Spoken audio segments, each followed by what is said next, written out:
नेपाल, बांग्लादेश या श्रीलंका के ऐसे चित्र देखकर भारत के अराजकतावादियों के अरमान जाग उठते हैं।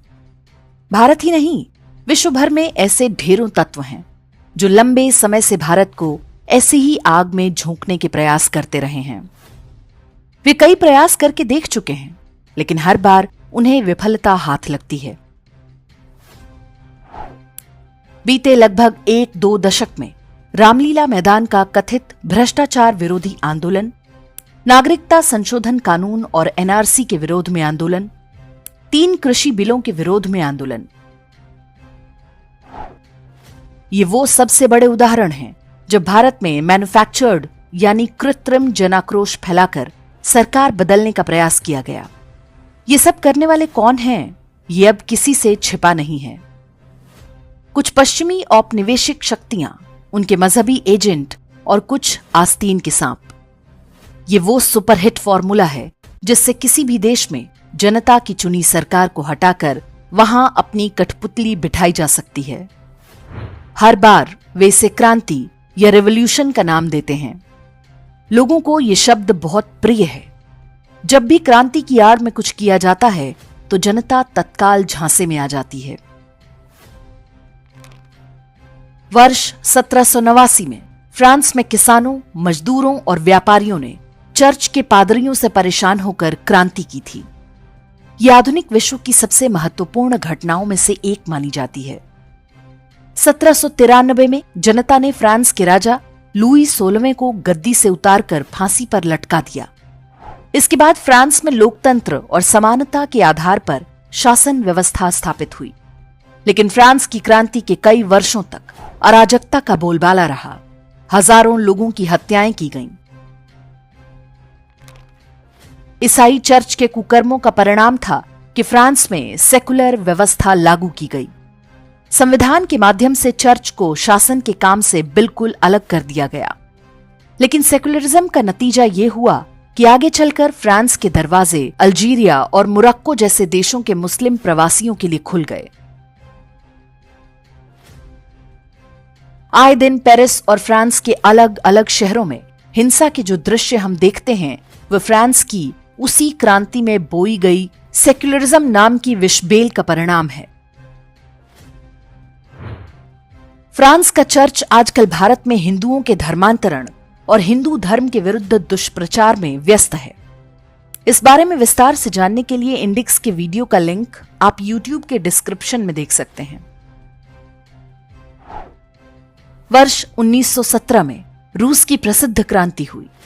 मजदूरों और किसानों ने जार के शासन को उखाड़ फेंका। सत्ता बोल्शेविकों अर्थात कम्युनिस्टों के हाथ में आ गई। उन्होंने आते ही जनता के सारे लोकतांत्रिक अधिकार छीन लिए। एक दलीय तानाशाही स्थापित हुई जो आज भी वामपंथ की पहचान है। वर्ष 1949 में चीन की क्रांति हुई। माओ के नेतृत्व में नए शासन की स्थापना हुई। क्रांति की आड़ में तानाशाही थोप दी गई। व्यक्तिगत स्वतंत्रता और लोकतंत्र के लिए चीन की जनता आज भी तरस रही है। वर्ष 2010 में ट्यूनीशिया में एक स्ट्रीट वेंडर की पिटाई के बाद आत्महत्या से क्रांति भड़क उठी थी। ट्यूनीशिया की चिंगारी से पूरा अरब क्षेत्र जल उठा। इसे अरब स्प्रिंग के नाम से जाना जाता है। बेरोजगारी और भ्रष्टाचार को बहाना बनाया गया। बड़े पैमाने पर खून खराबा हुआ। कई देशों में तख्ता पलट हुआ। कुछ देशों में इसे बलपूर्वक दबा दिया गया।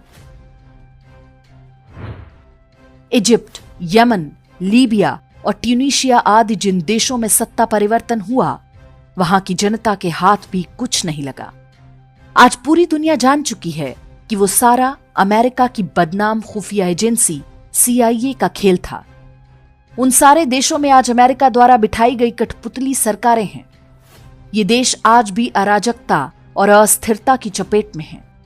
वहां के सारे प्राकृतिक संसाधनों पर अमेरिका का अप्रत्यक्ष नियंत्रण हो चुका है। अरब स्प्रिंग के ठीक बाद इंडियन स्प्रिंग का तमाशा भी हुआ था। मनमोहन सोनिया गांधी सरकार के घोटालों से जनता त्राहि त्राहि कर रही थी। जनता के उस आक्रोश का फायदा उठाने के लिए इंडिया अगेंस्ट करप्शन को उतारा गया। उन्हें भी जनता का व्यापक समर्थन मिला। दिल्ली के रामलीला मैदान को कथित क्रांति का प्रतीक बनाया गया। आज किसी से छिपा नहीं है कि तथा कथित भ्रष्टाचार विरोधी आंदोलन वास्तव में CIA का खेल था और उसके कई प्रमुख खिलाड़ी वास्तव में अमेरिकी एजेंसियों के लोग थे।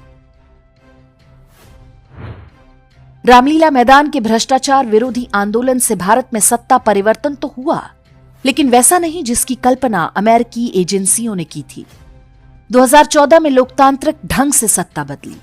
जनता ने भ्रष्टाचार में डूबी कांग्रेस पार्टी और गांधी परिवार को पूरी तरह से नकार दिया और एक ऐसे व्यक्ति को देश का नेतृत्व सौंप दिया जो किसी रूलिंग एलीट क्लास का हिस्सा नहीं था। उसे हटाने और अस्थिर करने के प्रयास आज भी बंद नहीं हुए हैं। विश्व भर की असली नकली क्रांतियों के उदाहरण हमने इसलिए दिए ताकि आप समझ सकें कि क्रांति केवल किसी सरकार को गिरा सकती है, लेकिन वो किसी व्यवस्था को बेहतर नहीं बना सकती। किसी भी क्रांति ने आज तक ऐसी व्यवस्था को जन्म नहीं दिया जो जनता की आकांक्षाओं को पूरा करे। क्रांतियां आज जनता को ठगने और मूर्ख बनाने के औजार से अधिक कुछ नहीं है। भारत इस बात का प्रतीक है कि जनता की आकांक्षाओं के अनुरूप बड़े बदलाव रातों रात नहीं होते। वे समाज में जागृति के साथ धीरे धीरे घटित होते हैं, लेकिन जब होते हैं तो पक्के होते हैं। समाज में ये परिपक्वता हमेशा रहे ये आवश्यक नहीं। इसके लिए कुछ बातों का हमेशा ध्यान रखना चाहिए। किसी सरकार से असंतोष का अर्थ ये नहीं कि अपने शत्रु को ही शुभचिंतक समझने लगें। वामपंथ नए नए भेस बदलकर हमारे सामने आता है, उससे सतर्क रहना आवश्यक है। सोशल मीडिया या व्हाट्सएप पर मिलने वाले किसी समाचार पर आंख मूंद कर विश्वास न करें। नोबेल, मैग्सेसे या ऐसे किसी भी विदेशी पुरस्कार पाने वालों से सतर्क रहें। भावनात्मक मुद्दों या झूठ फैलाकर भड़काए गए आंदोलनों से सावधान रहें। सेक्युलरिज्म और सर्वधर्म संभाव जैसी बातें करने वालों की असली नीयत पहचानें। सार्वजनिक संपत्ति को नुकसान ना पहुंचाएं, ना किसी को पहुंचाने दें। इस देश को अपना समझें। विदेशी मजहबों और उनके षड्यंत्रों से सतर्क रहें। अपने बच्चों को भी उनके इतिहास के बारे में बताएं। सोशल मीडिया का प्रयोग सकारात्मक आलोचना और सरकारों पर उचित दबाव बनाने के लिए करें। याद रखें कि भारत हमारा देश है। हमारे बच्चों का भविष्य इसी पर आधारित है। हम नेपाल या श्रीलंका की तरह विदेशी मजहबी शक्तियों के बहकावे में आकर इसे आग में नहीं झोंक सकते।